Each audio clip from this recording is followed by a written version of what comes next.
Hello, everyone. Welcome back to my channel. My name is Paola, and today I have a very special guest. Please introduce yourself and tell us why we're here. So my name is Angela Velez, and I am the author of LULU and Milagros Search for Clarity. And it is a YA novel told in 2 points of view. It's on a road trip. So they're visiting different college campuses over the course of a week. And they kind of learn a lot about themselves. They learn a lot about these sisters, learn a lot about each other, but also who they might become. And it comes out on February 8th, which is really soon. Yes, very exciting. I love the cover, by the way. It's I know absolutely it's stunning. as a maximalist, like I love color, I love doodles, I love designs.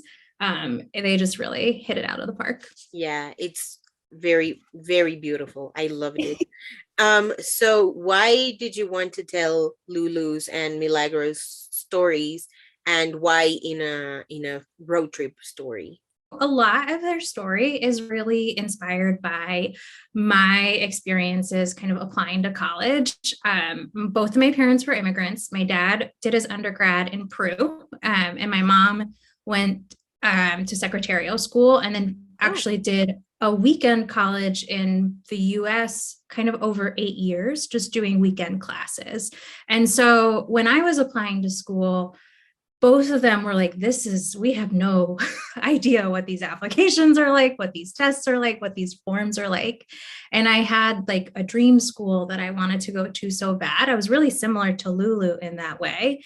And I thought, I didn't really know people that had that experience like me, of kind of feeling like they're doing this on their own, maybe with their family support, but still kind of like, you're the first to do it. And then when I got to college, and I had an incredible time and I loved it so much, I became an admissions officer. And oh, so I was going across the country meeting with kids. And I was in Texas, I was in Arizona, I was in New Mexico, and I was meeting kids who were brown, like really Latinx kids, underrepresented within their communities, who were going through the same experience as me, of like, had a dream school, applying on their own. And I realized like this, I wanted a story for them. I wanted a story for the kids like me. And the road trip part is because for me, applying to colleges, going to visit them was so fun. Like, you got to kind of try out, what would I be like on this tiny college in the middle of nowhere? I would probably be very sad. Like, I went to school in New York City and I loved it. And I knew when I got there, like, wow, this is where I want to be. And when I was working admissions, I would meet with kids and I could see them taking in the school for the first time. And some of them were like, no way, get me out of here. And others were like, I need to be here. And so I also, like, when I traveled, was meeting a lot of kids who didn't get to take that college trip. And so I kind of wanted to celebrate like this rite of passage that exists, but also, like, if you're not able to go on that trip, you can kind of live vicariously through Lulu and Milagro. I wouldn't say they do the most academic-y stuff on this trip. They're kind of getting into trouble a lot, but it still gives you that kind of sense. I love road trip stories. They're my favorite ones to watch on screen, and they're my favorite ones to read. They're very fun for me. So your book is compared to Booksmart and Never Have I Ever, and neither of them are books. So I thought that was very interesting. In what ways would you say they're similar to your book, and in what ways would you say they're different? Well, I think with Booksmart, it's a duo. And in Booksmart, they're best friends and they're kind of like along for the ride in on this wild night. And in my book, they're definitely a duo, but they're more reluctant. They're not necessarily thrilled about being stuck on the trip together. But they keep getting into all of these different messes along the way. So it's kind of that feeling of like always having somebody by your side, for better or for worse. So I wanted it, like, the focus is really on this bond that Lulu and Milagro have with each other, that they realize in the end could have been strengthened all along. And I think with the Never Have I Ever, there's a lot of elements of what of what it's like to be a kid of immigrants. You are kind of juggling two different cultures, you have two different expectations. And also for Lulu and Milagro, there are a lot of questions around sexuality, around, they're Catholic, which is not on Never Have I Ever, but it's definitely like plays a role into like, how should women behave around men? What do successful romantic relationships look like? And what if you want to throw those expectations in the trash, like Milagro does? Like, what will happen if you do that? So it's a lot of those. And also like this idea of like, why do you want a boyfriend so bad? Why do you want to have sex so bad? Is it about the boy, or is it about something that you're figuring out within yourself, or you see it as the symbol? And so the third thing is like with both of those shows, they're just like so funny, and the movie is so funny. So I think with both of those comps, you just want to I hope people laugh while they're reading this book. So this is the fill in the blank section. The first book I loved was The Paper Bag Princess. I don't know if you've ever read that. It's a really sweet picture book where the girl rescues the prince from the dragon. Oh, And then he cool. doesn't want to marry her because she's in a paper bag because her clothes burned down because she rescued him. And she's like, well, I don't need you anyway. Oh, nice.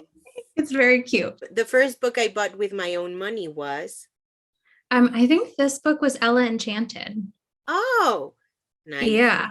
Yeah, and this was such a funny question because I didn't really buy books. Like my parents were like, it's free at the library. What do you need to buy books for? So when I bought a book, I only bought books I had read like at least 5 times, and I knew it was good and I want to read it. And so that was definitely Ella Enchanted. Yeah. I love that book. It's so good. Yeah. My first book idea was oh gosh, I wanted to do some kind of like mob teen, like the heisty movie set, or sorry, book set in Vegas. And I had this idea that like maybe a girl, her parents run like one of those like 24-hour chapels. But I have not done anything with it. That sounds so interesting though. I love the setting and the idea. Mm-hmm. Yes. The song that reminds me the most of my book is yeah, this is also so hard. I think this is partially biased because I listened to it a lot when I was writing this, but I don't know if you know the song Delicate by Taylor Swift. Oh yeah. But it's just that song is so much about like being afraid to be yourself in front of someone else, because what if they don't like you? And I think so much of this book is like, is it okay if I say this? Is it okay if I do this? What will you think of me? And sometimes for these characters, the person they're talking to is themselves. Like, is it okay if I do this thing that's not expected, or if I say this thing? So I just really love that song. I know it's mostly romantic, but I think it can extend beyond that. Definitely. Yeah, that's the beauty of music. If you were a book, what section of the bookstore would you live in? I think like the YA section, very very angsty, have a lot of emotions. I just got, like I think coming of age is so wild and scary and wonderful, and it's just like I would want to read that. I would want to hang out there. Oh, nice. If you could go on a road trip with any author, who would you take with you?